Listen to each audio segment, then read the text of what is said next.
The Book of the Prophet Nahum.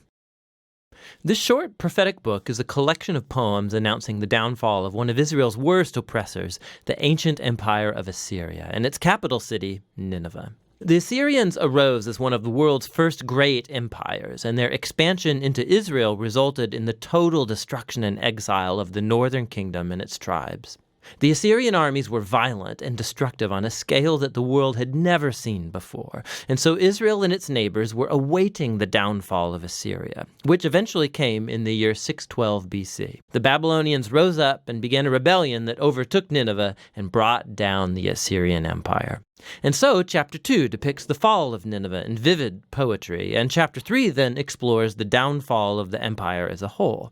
But this book isn't just an angry tirade against Israel's enemies. The introductory chapter shows us that there is way, way more going on here. The book opens with an incomplete alphabet poem that begins by describing a powerful appearance of God's glory. It's very similar to how the previous book, Micah, began and how the next book, Habakkuk, is going to conclude. And it's God, the all-powerful creator, coming to confront the nations and bring his justice on their evil. And the poem opens by quoting from the famous line of God's self-description after the golden calf incident in the book of Exodus chapter 34. The Lord is slow to anger. He's great in power. He won't leave evil unpunished. And so the rest of the poem goes back and forth, contrasting the fate of the arrogant, violent nations with the fate of God's faithful remnant. When God brings down all the arrogant empires, he will provide refuge for those who humble themselves before him.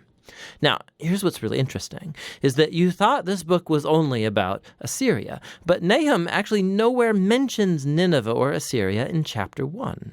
And when he describes the downfall of the bad guys, he uses Isaiah's language about the fall of Babylon, which happened much later in history.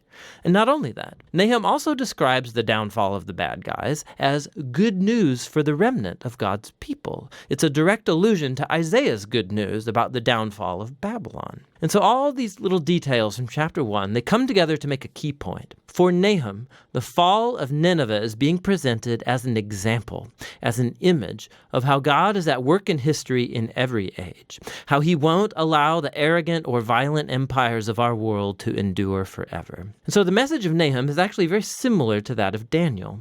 Assyria stands in a long line of violent empires throughout history, and Nineveh's fate is a memorial to God's commitment to bring down the violent and the arrogant in every age. With this perspective from the opening chapter, the book then returns to its focus on Assyria. And so chapter 2 describes the Battle of Nineveh and the overthrow of the city in progressive stages. So first we see the front line of Babylonian soldiers, and then we read about the charge of the chariots, and then the chaos on the city walls as the city is breached, then the slaughter of Nineveh's people, then the plundering of the city. Chapter 3 goes on to describe the results of the city's downfall for the empire as a whole. So Nahum begins by announcing a woe upon the city whose kings built it with the blood of the innocent. It's an image of how injustice was built into the very system that made Assyria so successful. But their violence has sown the seeds of their own destruction, and so Assyria will fall before Babylon. The book concludes with a taunt against the fallen king of Assyria. He's stricken with a fatal wound, and from among all the nations that he once oppressed, no one comes to help him. Rather, they sing and celebrate his destruction.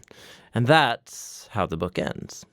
Now, this is a gloomy book, but it's important to see how Nahum's message addresses the tragic and perpetual cycles of human violence and oppression in every age.